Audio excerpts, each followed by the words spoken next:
Hello and welcome to your astrological vibrations for Thursday, June 15th, 2023 by Gaia Blooming. I'm Mimi and our energy mantra for today is, I seek to balance my mind with the rest of me. And top the cards, we have the participation card, and the participation card is a reminder that we are made up of all these different parts: body, mind, spirit, soul, and heart. And I think the Astro just took another level as I brought that forward. So I've been hearing some people feeling like this Mercury in Gemini has felt like a Mercury retrograde.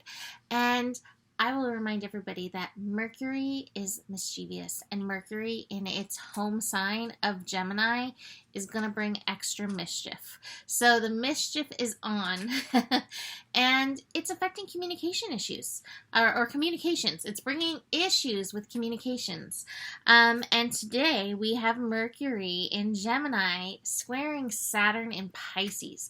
These miscommunications may be deep. These miscommunications may be from lifetimes. We have been having the same argument for lifetimes.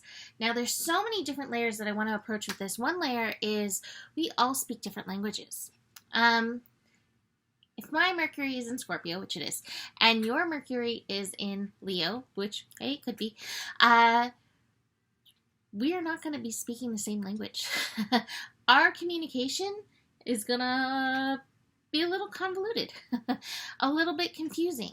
Now, it might be easier. Some languages may flow a little better, kind of like Latin and who knows what, right? Or Spanish and Italian, right? Some languages, you can feel each other, or, English in the UK versus English in America.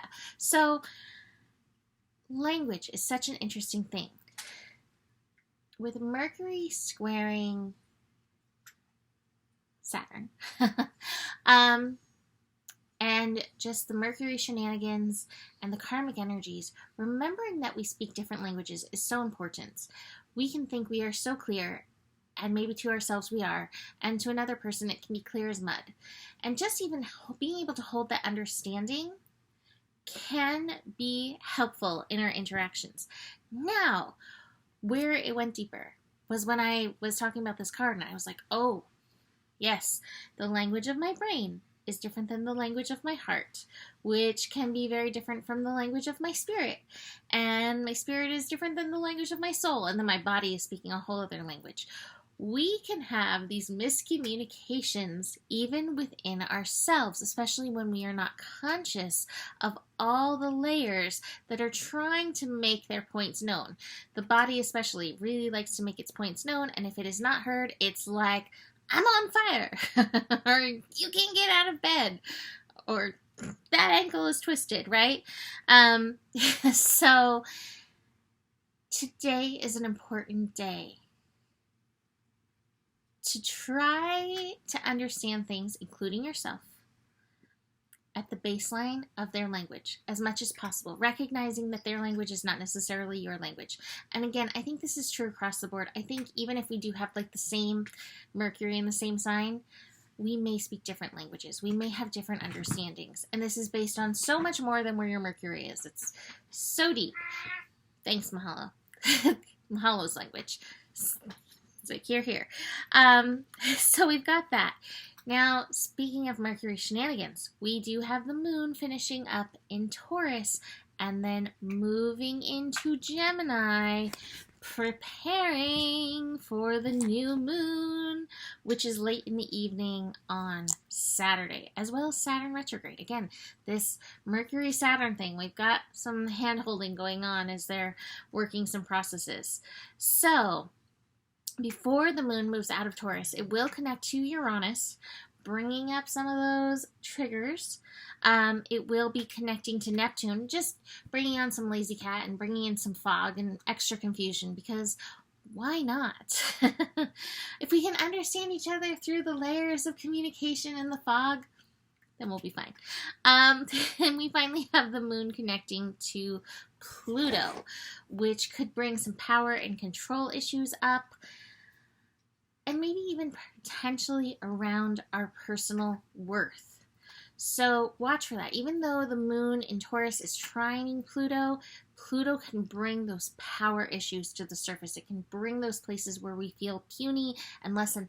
And that's something for me. When I don't feel heard or understood, I have made myself small in the past because of that, even though I don't have to.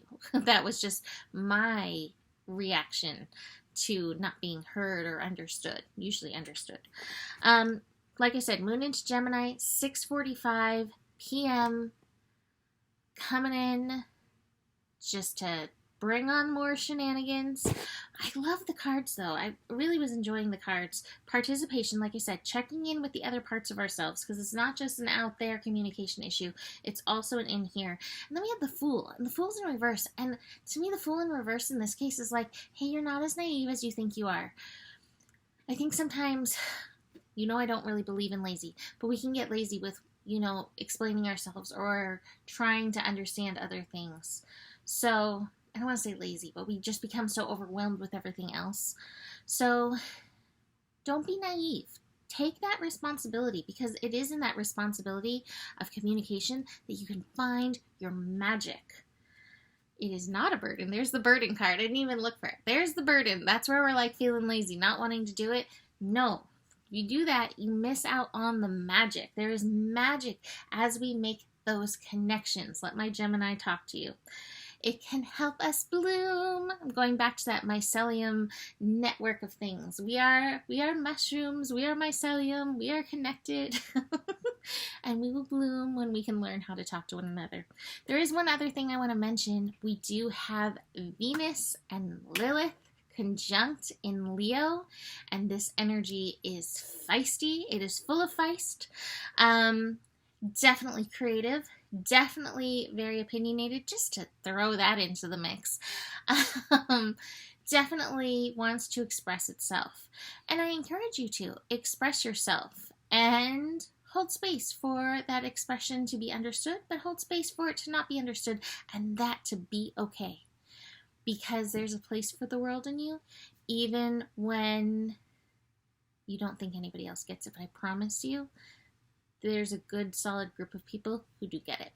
So I'm going to leave that here for today. You can book a reading with me.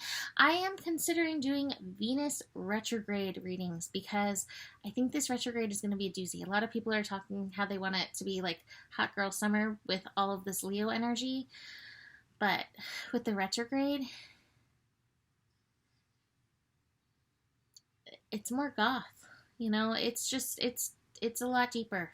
And understanding our Venus energy and how this is working us can always be supportive and helpful. So consider that. Besides that, the better it gets, the better it gets. There's more than enough love in the world for you. You have power, and honor your values. Namaste.